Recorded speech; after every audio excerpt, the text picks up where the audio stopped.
వెల్లుల్లి కారపొడికి కావాల్సినవన్నీ పదార్థాలు నేను రెడీగా పెట్టేశాను. ఇందులో మనం పుట్నాలు వేసుకోవాలి. ఇలా డైరెక్ట్గా తింటే నాకు చాలా చాలా ఇష్టం. సో ఇప్పుడు మంచి పాపులర్ రెస్టారెంట్ టిఫిన్ సెంటర్స్ ఉంటాయి కదా, అందులో చేసే కారపొడి అన్నమాట. చాలా టేస్టీగా ఉంటుంది. జనరల్గా మనం ఇంట్లో చేసుకునేలా కాకుండా కంప్లీట్ డిఫరెంట్ మెథడ్ అండి. కానీ చాలా ఈజీ, టేస్టీగా ఉంటుంది అండ్ ఎక్కువ రోజులు మనం నిల్వ కూడా పెట్టుకోవచ్చు. మనం టిఫిన్ సెంటర్లో వచ్చే ఆ టేస్ట్ ఇంట్లో ఎన్నిసార్లు చేసినా రావట్లేదు అని కంప్లైంట్ చేస్తూ ఉంటారు కదా. ఇప్పుడు నేను చూపిస్తాను. ప్రాసెస్ కనుక కరెక్ట్గా ఫాలో అయితే అద్దెపోతుంది. ఫస్ట్ ఇక్కడ కడాయిలో నేను ఉప్పు వేసి పెట్టాను. సో ఇక్కడ ఉప్పు మటికి ఫస్ట్ వేడెక్కాలి. ఇందులో వెల్లుల్లి పొట్టు తీయకూడదు, డైరెక్ట్గా వేసేసుకోవాలి. వెల్లుల్లి పొట్టులో మంచి ఫైబర్ ఉంటుందండి, టేస్ట్ కూడా చాలా బాగుంటుంది.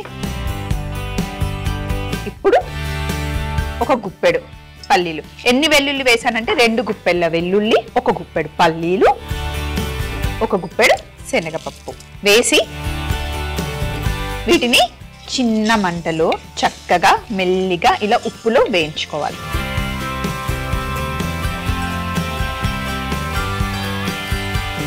మామూలుగా మనం సేమ్ ఇంగ్రీడియంట్స్తో సేమ్ ప్రాసెస్లో మనం నూనెలో వేసి కూడా వేయించుకోవచ్చు. అదొక టేస్ట్ ఉంటుంది. అండ్ ఇప్పుడు మనం ఉప్పులో వేయించేది ఒక టేస్ట్ ఉంటుంది. నూనెలో వేయించింది ఎక్కువ రోజులు ఉండదు, ఆయిల్ కదా, ఆ స్మెల్ వచ్చేస్తుంది. అదే మనం ఉప్పులో వేయించుకుంటే కనుక చాలా రోజులు ఉంటుంది, టేస్ట్ అసలు మారదు అండ్ ఈ రుచి చాలా బాగుంటుంది. ఎప్పుడు చూడలేదు కదా, ఈసారి ఇలా ట్రై చేయండి.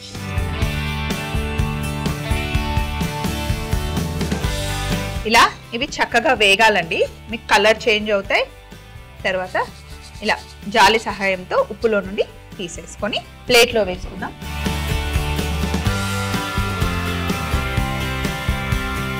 ఇప్పుడు ఇదే వేడి ఉప్పులో ఎండుమిరపకాయలు,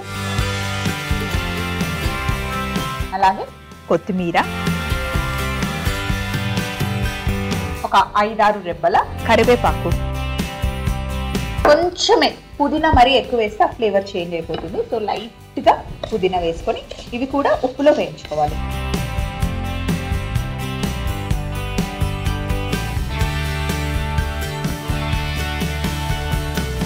మీరు పల్లీలు, డ్రై ఫ్రూట్స్ ఫ్రై చేసేటప్పుడు కూడా ఇలా ఉప్పులో ఫ్రై చేస్తే లైట్గా సాల్ట్ పట్టుకొని టేస్ట్ చాలా బాగుంటుంది. అంతేకాకుండా మీకు ఎక్కడ ఆ బ్లాక్ స్పాట్స్ రాకుండా కూడా ఉంటాయి. సో ఇలా అన్నీ ఫ్రై చేసుకున్న తర్వాత చూడండి ఎంత మంచిగా డ్రై అయిపోయాయో.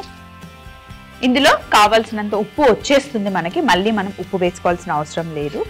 ఇప్పుడు మిక్సీ జార్లో వేయించుకున్న పల్లీలు, శనగపప్పు, వెల్లుల్లి, ఎండుమిరపకాయలు, కరివేపాకు, పుదీనా అన్నీ వేసేసుకొని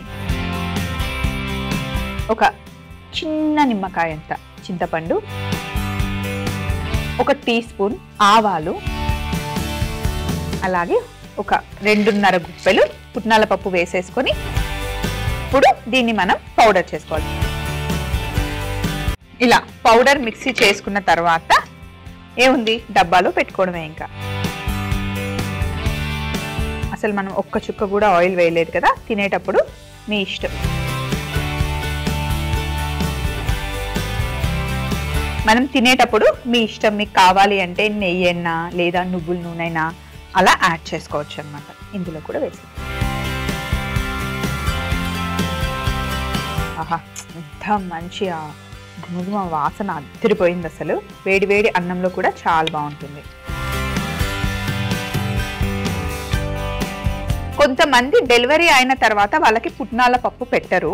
ఇన్ కేస్ పుట్నాల పప్పు పెట్టము వద్దు అనుకుంటే ఇంకా కొంచెం పల్లీలు ఎక్కువ యాడ్ చేసుకోవచ్చు.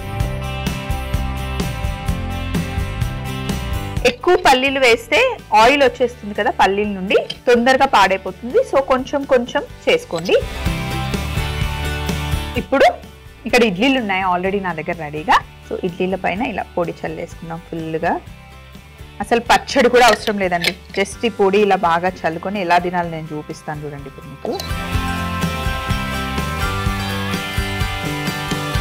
పొడి వేసుకున్న తర్వాత మీ ఇష్టం, మీకు నువ్వుల నూనె కావాలంటే నువ్వుల నూనె, పల్లి నూనె అయినా సరే లేదా నెయ్యి అయినా సరే వేసేసుకోండి. ఇలా పైన మంచిగా వేసుకున్న వాళ్ళకి వేసుకున్నంత ఇలా వేసుకొని అలా డైరెక్ట్ గా తీసేసుకొని తింటే చాలా చాలా బాగుంటుంది. పచ్చడి కూడా అవసరం లేదు. ఇలా నెయ్యి బాగా వేసేసుకొని బాక్స్ లో పెట్టేసుకొని లంచ్ టైంలో కూడా తినొచ్చు అనమాట. పిల్లలకి బ్రేక్ఫాస్ట్ ప్యాక్ చేసి ఇవ్వాలి అన్నా కూడా మంచి ఆప్షన్. వెల్లుల్లి కారప్పొడి తయారీ విధానం: ముందుగా బాండీలో ఉప్పు వేడి చేసుకొని పొట్టు తీయని వెల్లుల్లి, పల్లీలు, శనగపప్పు వేసి వేయించుకోవాలి. తరువాత అదే వేడి ఉప్పులో ఎండుమిరపకాయలు, కొత్తిమీర, కరివేపాకు, పుదీనా వేసి డ్రైగా అయ్యేంత వరకు వేయించుకొని ముందుగా మనం వేయించుకున్న వెల్లుల్లి మిశ్రమాన్ని, అలాగే కరివేపాకు, పుదీనా మిశ్రమాన్ని, కాస్త చింతపండు, ఆవాలు, పుట్నాల పప్పు అన్ని కలిపి మిక్సీలో వేసుకొని మిక్సీ పట్టుకుంటే ఎంతో రుచికరమైన టేస్టీగా ఉండే వెల్లుల్లి కారప్పొడి రెడీ అవుతుంది.